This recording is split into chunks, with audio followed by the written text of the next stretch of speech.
Baseball predates the other main sports in America, and while we refer to it as the American pastime, its origins are steeped in myth. Early baseball in the 19th century looks a lot different than it does today, but it's still being played by people who have an appreciation for history. This looks like a scene out of 1850, an old Methodist campground northwest of Chicago. The Deep River Grinders face the Chicago Salmon of the Vintage Baseball Association. I think it just comes back to being as American as apple pie. Ladies and gentlemen, I bid you good morning and welcome. Each game starts with a ceremony led by the umpire in the top hat and the team captains. My name is Ryan, the Stroker Tristler, and these are the rest of the Deep River Grinders. I'm Bob Zeus Rizutko, and the rest of the Salmon. Zeus! Everybody tries to create a feel that when you come to a game, you're being drawn back in time. You may have heard Abner Doubleday is the inventor of the American game of baseball. Not only is it a myth, it just might be an outright lie.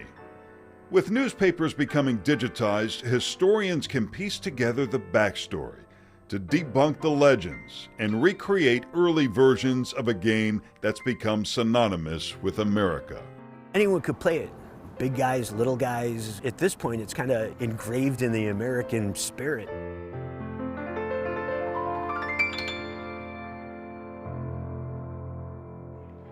Geezer. Young and old, Papa Bear. men and women, Flapjack.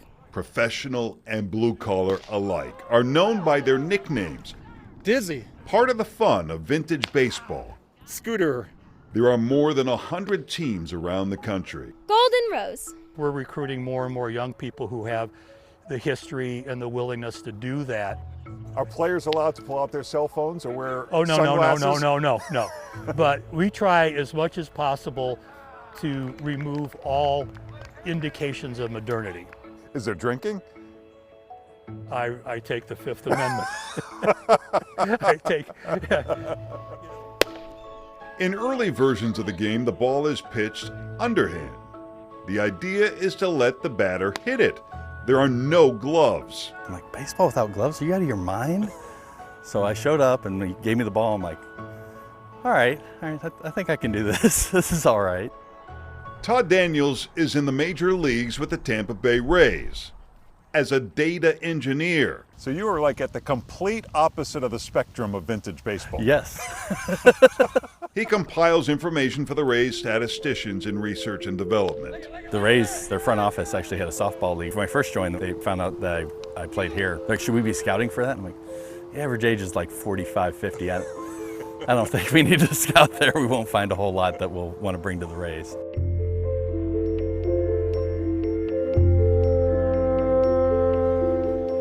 While statistics provide great consistency through the different eras of baseball, nobody here is calculating wins against replacement or measuring bat speed. In the mid-19th century, you can catch the ball on a bounce for an out. Go, Papa Bear, go! The ball is a bit softer than today's baseball. Some versions of the early game allow you to throw the ball at the player to get an out, called plugging or soaking. It was brutal. I had read an account where a player slipped and fell running to second base, and the fielder came up and plugged him aggressively in the neck. So where did this all come from? There are similarities to cricket and other games like rounders, which is played in England. Baseball's pioneers are tired of a British sports writer's constant comparison to British games. American players want an American backstory.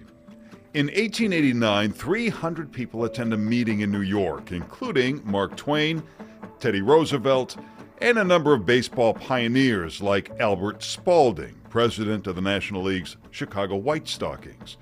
They form a commission to investigate the origin of baseball. This is where we find the story of Abner Doubleday inventing baseball in Cooperstown, New York. Sure, before becoming a Union general, Doubleday plays baseball, but there's no record of him ever claiming to invent the game. Nevertheless, Albert Spalding and the commission accept the story. Albert Spalding was an early player, actually out of Rockford. He became a sports magnet, Spalding baseball and the whole bit. And he felt this was the all-American game, and he was going to prove it was the American game. It did not come from cricket and rounders and all kinds of other foreign influences.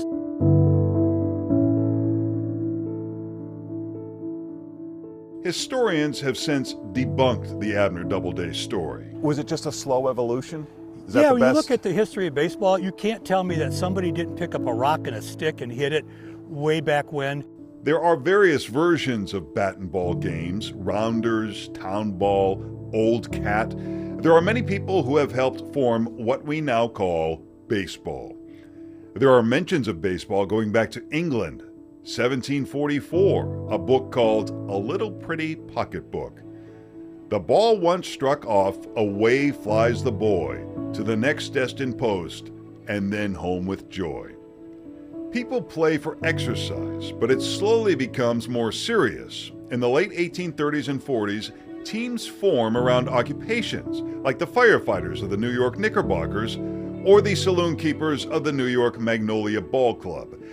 Jim Creighton of the Excelsiors of Brooklyn is considered one of the first paid players and superstars of baseball. Creighton was the first to use speed on a pitch, and he was also an excellent hitter. Money changes baseball. New technology allows newspapers to expand coverage beyond politics, reporting on baseball.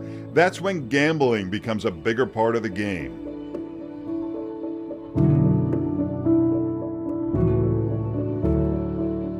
But over time, something strange happens. People come to games not to gamble, just to root for the home team.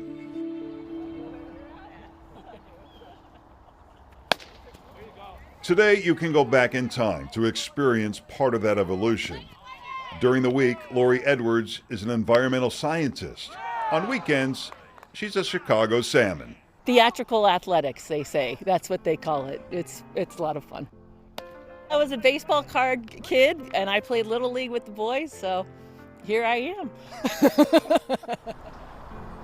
This field here used to have about 11 trees, and they had to be cut down because they were diseased.